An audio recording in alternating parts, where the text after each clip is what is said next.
Hello friends. हमारी आज की कहानी है, क्या वोइंग ने लाजन को चीट किया। ये एक वांगजियन फैन फिक्शन है। जो लिसनर्स जियानवांग का डिमांड कर रहे थे उनके लिए मैं इसके बाद जियानवांग लेके आऊँगी। आज का ये फैन फिक्शन हमारे दूसरे फैन फिक्शन के कंपैरिजन में थोड़ा मैच्योर है, लेकिन 18 प्लस नहीं है। पतझड़ की शाम सुहानी थी। दिन भर के काम के बाद वही वुक्सियान घर के लिए निकल पड़ता है। वो धीरे धीरे नज़दीकी साबवे स्टेशन की तरफ चल रहा था।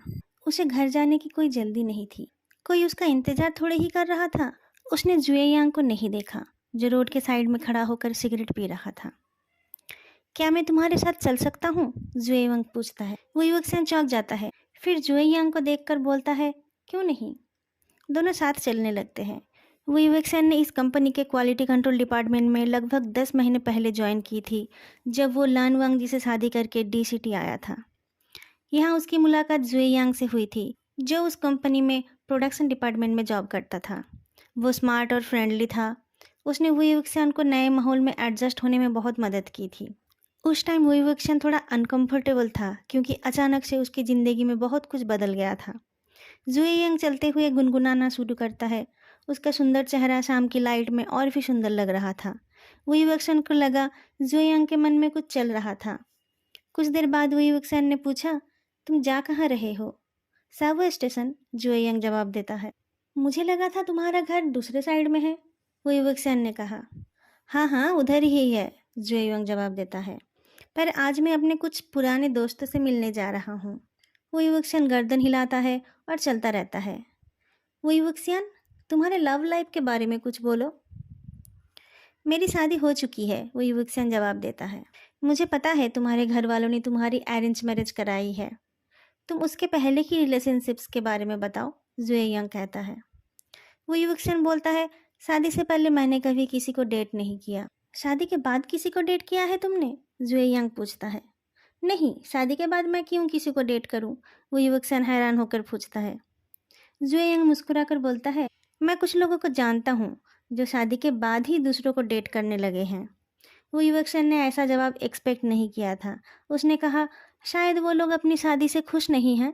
तुम खुश हो अपनी शादी से? जुएयंग पूछता है। मैं तो बहुत खुश हूँ, वुक्सियान जवाब देता है।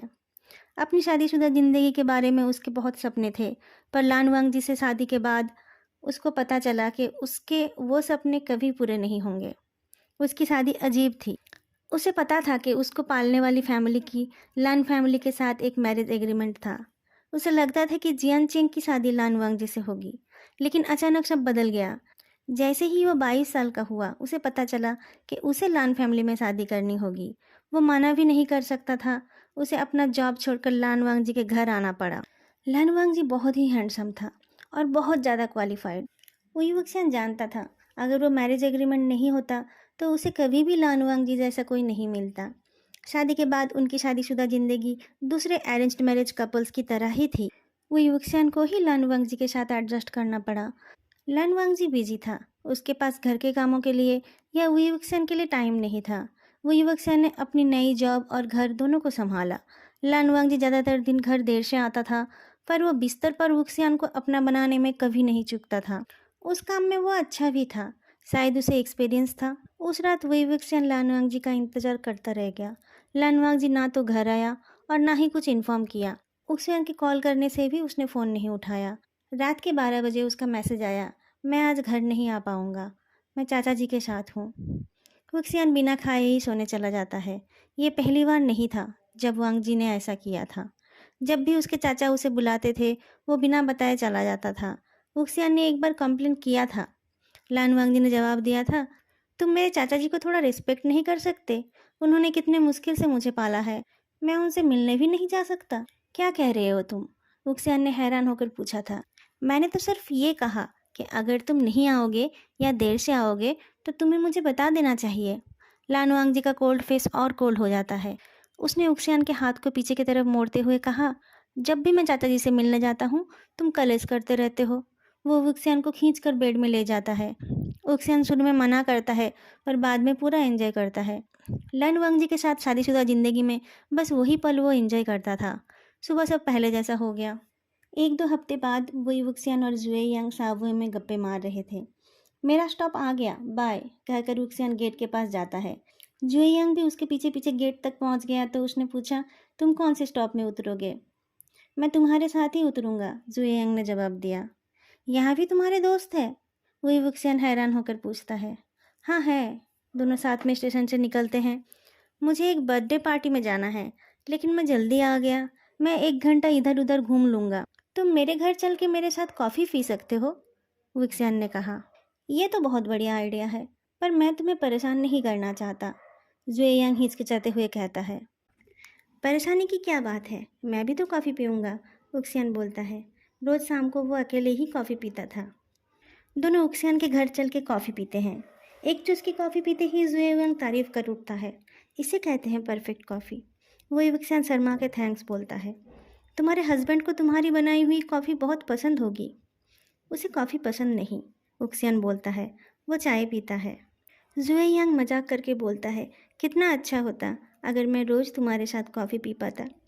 वो युवक्सन हंसकर जवाब देता है, सच में अच्छा होता। जुएयांग फिर कहता है, फिर हम कुछ बच्चे अडॉप्ट करते जो बड़े होकर हमारे साथ कॉफ़ी पीना पसंद करते। वो युवक्सन समझ नहीं पाता जुएयांग क्या कहना चाहता था। हमें साथ में बच्चा अडॉप्ट करना चाहिए? क्यों नहीं? तुम्हें बच्चा नहीं चाहिए? जुएयांग पूछता है। चाहिए तो, पर तभी लानवांग जी आकर डोरबेल बजाता है। उसने जुएयांग के साथ बहुत अच्छे से बात की, लेकिन बाद में उक्सियान से सवाल करने लगा, वो तुम्हारा बॉयफ्रेंड है? वो बस मेरा कॉलीग है, वो युवक्सियान रूठ कर जवाब देता है।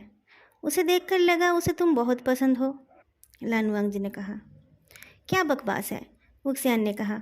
कोई मुझे क्यों पसंद करेगा? वो बस टाइम पास करने के लिए आया था। लानवांग जी अपने हस्बैंड को उठा के बेड पर ले जाता है। वो युवक्सियान की टी शर्ट उतार कर वो अपने होठों से उसको टच करने लगता है। उक्सियान गुस्से में था। उसने अपने मुंह से कोई आवाज़ निकलने नहीं दिया। वो मुझसे अच्छा था? तुम अब मेरे लिए मौन भी नहीं करोगे? वांगजी ताना मार के बोलता है। मैंने उसके साथ कुछ नहीं किया, उक्सियान दांत पीसते हुए बोलता है। मुझे पता है तुम मुझे पसंद नहीं करते हो, वांगजी उक्सियान की आंखों में देखकर कहता है। पर मेरे घर में एटलीस्ट किसी और के साथ कुछ मत करो। वो युवक्सन भूल गया था कि वो घर उन दोनों का नहीं, लन वांगजी का था। वो इतना गुस्सा हो गया कि उसने फिर बात ही नहीं की। वांगजी ने कुछ देर वेट किया, फिर दूसरी ओर मुंह फेर के सो गया।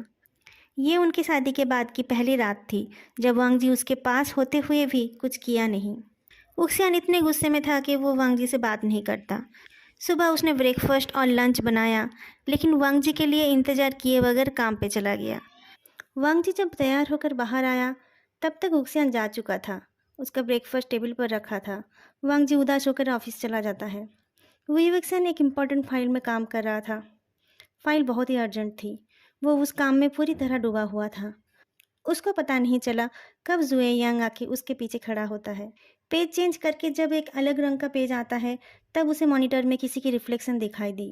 वो पीछे मुड़कर देखना चाहता था, पर जैसे ही वो घूमता है पीछे वाला आदमी जल्दी से उसका गाल चूम लेता है।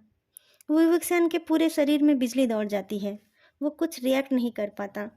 जुएयांग उसके बालों को बिखरा कर हंसता है और चला जाता है। वो युवक्सन बैठे के बैठे ही रह जाता है। वो अपने आप को समझ नहीं पाता। उसको अच्छा क्यों लगा? क्या उसे वो चाहिए था? उसने क्यों मना नहीं किया? उसने चिल्लाया क्यों नहीं? क्या उसे जुएयांग पसंद था? लेकिन लानवांग जी का क्या? वो उससे क्या बोलेगा? उस किस के बाद उस दिन जुएयांग कहीं दिखा ही नहीं। ऐसा नहीं कि वो उससे मिलना चाहता था, पर वो उस किस के बारे में पूछना चाहता था। लेकिन अगर जुएयांग उसका सामना नहीं करना चाहता है तो वो भी ऐसा ही सोचेगा कि कुछ हुआ ही नहीं था। घर जाकर वो कॉफ़ी पी रहा था। लानवांग जी उस दिन जल्दी घर आ गया। वो उन दोनों के लिए डिनर लाया था।